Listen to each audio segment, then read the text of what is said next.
I've done some food videos in the past, and I don't think they've gotten a lot of traction, but I'll keep with it because this kind of qualifies as a project. When you're doing a big meat smoke, it takes a lot of hours of prep, careful, preparation and planning. And so today on July 3rd, before the 4th, we're cooking some ribs for family coming over. So these are baby back ribs. Spare ribs are a lot more fatty on the back. They've been prepped already, so in a different video I'll go through that prep process. But you peel the silver skin off the back, I salt them, really good, let them sit for a little while, and then I put a dry rub on it called Memphis Meat Dust, which you can get the recipe for from AmazingRibs.com. And we're going to take them out to the smoker, which is already going. You want to open the door for me? So I use a pellet smoker. I used to do everything on a Weber, just a plain Weber, but picked up a pellet smoker inexpensively recently. It's a Camp Chef pellet smoker, which is just like, it's like a Traeger or anything else. They all work on the same principles. I'm sure there are some differences between it, but I think Camp Chef are kind of known for being the inexpensive but good quality ones. So it's been going for a little while. I'll go ahead and show how this thing works. You can see it's putting out a little bit of smoke already. I've got it at a really low temp just to get it warmed up, make sure it's working right.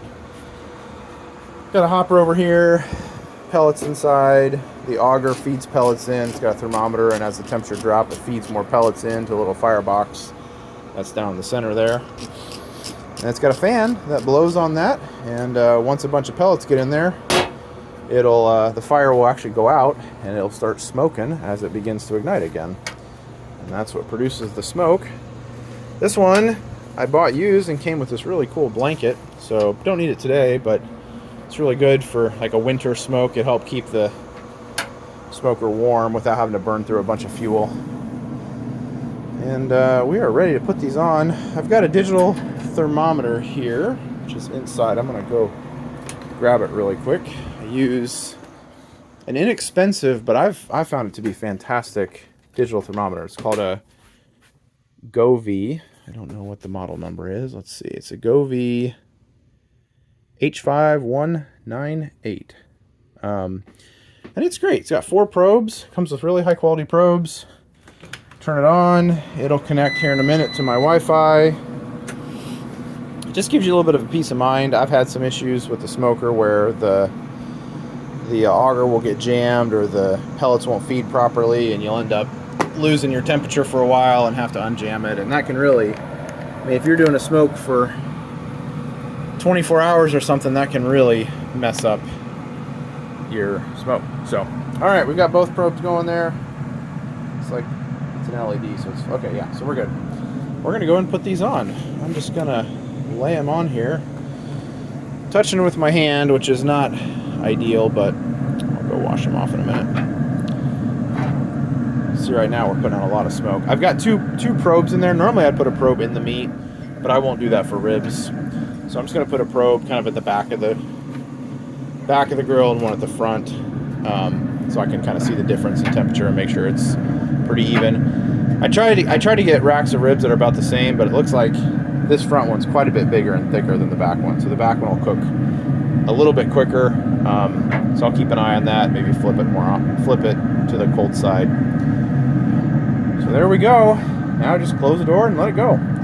Hope it doesn't jam. We're gonna go be away from the house for a couple hours here, so I'll be able to check that on my phone. I'll show what that screen recording looks like. I'll cut the video here and show what that app looks like. But it's great. You can see temp is rising now. I have it set pretty low. Have it set at 200. It's not perfect at keeping that temp. Its own temp, you can see, is quite different. So it's saying, I guess you can't see what that's reading, but that's reading 138 right now, and mine are reading quite a bit higher. So there's a little bit of a discrepancy.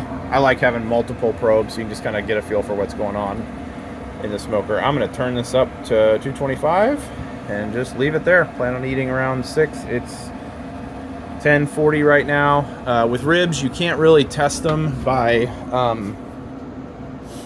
you can't really check them with temp. I mean, you can put a probe in there, but there's so much bone and cartilage and stuff that it's hard to get a good temp. From a temp standpoint, you want to get things near about 203, a little over 200. But the real test for ribs is to pick them up. So you take a set of tongs, lift them up, and if they crack and kind of feel like they're about to fall apart, that's perfect. So once you get a crust over the top of it, or get a bark on top of it from the smoke and drying out the outside, and the meat gets tender enough, they should just begin to kind of break and almost fall apart. You don't want them to fall off the bone. It can get really messy. All the bones will just fall apart and the meat literally just falls off if you cook them too long. If you sort of broil ribs, that can happen. But you want to get right between the point where they're kind of holding together and a little chewy and dry and completely falling apart. And the way to do that is just to pick them up and test them. There's really no perfect science to this. It is definitely an art. I can't say that I've perfected it, but I've gotten quite a bit better at it over time. So that's that. We'll come back with an update on how these turned out. I'm going to throw some sausages on later today along with them, and we'll have a little bit of a barbecue tonight.